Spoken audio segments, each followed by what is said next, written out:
Hello, welcome to the Wild Gut Project. My name's Carrie if you're new here. This channel is largely about managing IBS. And today I wanted to talk about kind of life after low FODMAP. So I started this channel like three and a half years ago, just when I started doing the elimination phase of the low FODMAP diet. And I just want to make it totally clear and on the record that I obviously don't eat low FODMAP anymore. Like, you do your elimination phase, you do your re-challenges, and then you go from there and you eat as high FODMAP as you can, and then you keep going. So yes, I've kept making videos with low FODMAP recipes because I think it's helpful for anyone who's doing the elimination phase, but it's not how you're meant to eat long term. So what I thought would be interesting now is to do a kind of some reflections about how I actually eat now and how I manage IBS, how things have changed so much years later. And I've tried to do some interesting B-roll type stuff with this, so it might be really cringy, and I might just edit this bit out if I decide not to do it. But yeah, let's begin. So a FODMAP I found I had quite a big issue with was fructose and excess of glucose, which I didn't have an issue with at all before. I had had a strong course of antibiotics, which as far as I'm concerned triggered or created my IBS. So that's something I had to keep a really low amount of in my diet. However, I do love fruits, which are high in excess fructose. So if there was a time when I was feeling, pretty good, nothing to lose, I would try and eat something high fructose. I mean, unless you have something like proper fructose malabsorption, it's worth keep trying and having the healthier ones. Like, I'm definitely not going to start downing litres of high fructose corn syrup, but that was never my goal, so that's fine. Along with that, I've steadily increased the amount of garlic and onion that I eat, and now if I'm following a recipe, I will adapt things. So if it has, a crazy amount of garlic in there, I might bring it down. I think I'll go for one. And partly this is for my tummy, but also when you, and I know other people have had this too, when you completely cut out garlic and onion, it tastes really strong when you reintroduce it. So before I might add 5 garlic cloves to a meal, and if I had that same one now, I'd be like, oh my god, all I can taste is garlic. Why have you done this? So you really don't actually need very much for the flavour, and it is very healthy, so I will keep adding more and more, but just tweaking recipes I found is kind of perfectly adequate. Another recipe tweak is I've definitely found throughout, and it probably is related to the FODMAP content, is that canned legumes are just so much easier to digest than the sort that are dried, and even if I soak them for like ever, it's still not the same. So that's kind of is what it is. I'll tend to stick to the canned options.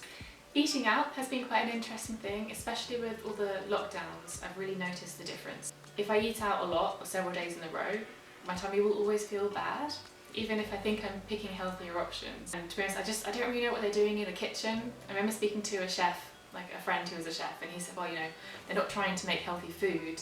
Even if it's relatively healthy, their goal is to always make it taste really good. So you're not going to hold back on fats, and you're not going to hold back on salt, and you're not going to hold back on garlic and onion, and all those kind of things. So that's probably it. But how I manage this, after doing the low FODMAP diet, is I will tend to eat lower FODMAP on the build up before I know I'm going out for dinner. I will try and pick maybe options I know which are a bit easier to digest, and I will accept the fact I might not feel great, but that's fine because I'm not going to exclude myself from my friends' meals out and that kind of thing. And generally speaking, I'm quite happy to not eat out all the time because that's a very efficient way to spend all of your disposable income and not be very healthy, so that's fine. Actually, a bit before I did the low FODMAP diet, I stopped drinking almost completely, and I'll drink occasionally every now and again when it fits in a social situation, but just not drinking I think is a really positive thing for your life and mental health, but also IBS. I think the general drinking culture in Britain has always been, especially in the city, like you could drink every day and that would be normal, and you could drink a lot on a Thursday and a Friday and that would be normal as well, and that is definitely going to mess up your tummy, like without a doubt. This is a mocktail. So just removing that negative kind of addition will leave you feeling better, and that's another kind of change I'm very happy to keep in my life because of the overall positive effect not drinking has. Stress is another thing I think you become quite aware of, especially when you're eating right, so you have quite a good base level and it's not the food, then you can realise how much stress can add to IBS. I'm sure there are studies now showing that stress does have a direct impact on your bacteria in your gut, so it really does make sense. But managing stress definitely helps IBS. and things like solid routine, prioritising sleep, practicing some yoga. I like to do breathing exercises while I wait for my tea to brew in the morning because it's very efficient. That does all add in and help you manage your IBS. I found, and I think being able to talk about it because of this channel has really helped, but letting go of the social anxiety stress around IBS, so many S's. Being open about if you don't feel well and not trying to keep it a secret and then worrying about other people realising that you're really bloated or you're gassy, like that is often worse than actually being bloated and being gassy. If you want to go home because you don't feel great, then go home. Sorry, I think I might have to call it a night. I'm not feeling so good. And I'm also kind of tired of people looking down at me at this party. And you can be open to your friends about it because there isn't a person on this earth that hasn't had an upset stomach at some point in their life, so it's nothing to be embarrassed about. I think a big reason why the low FODMAP diet has actually worked quite well for me, it's something the dietitian I was working with really encouraged this, is to keep eating the foods you can eat. On the low FODMAP diet you can normally eat about a quarter cup of a canned legume, like lentils and beans. So I would be eating about, at least once a day, 2-3 times a day. So I was still feeding those good bacteria that eat legumes, and I'd still be eating the low FODMAP serving of broccoli, of lots of different, like a huge variety of different plants, because ultimately, if you keep feeding your good bacteria and you neglect your bad bacteria, the tide will shift eventually. And it definitely doesn't happen overnight. It definitely took longer than a year, but I feel gradually my gut health is so much better than it was, and I'm quite happy to keep moving towards a really varied, ultimately whole food plant-based diet is what I want to be eating, and still be able to live my life and have fun and be spontaneous and eat out and all that kind of stuff. But that's kind of my personal goal with the low FODMAP diet, was to be able to eat that way.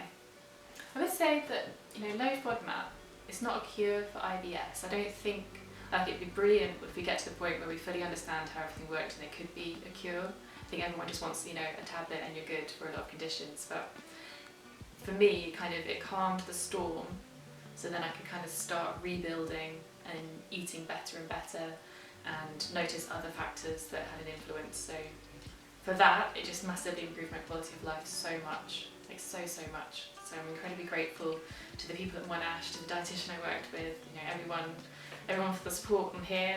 I think all of it was absolutely worth the struggle of the elimination phase to get to a point where I am now.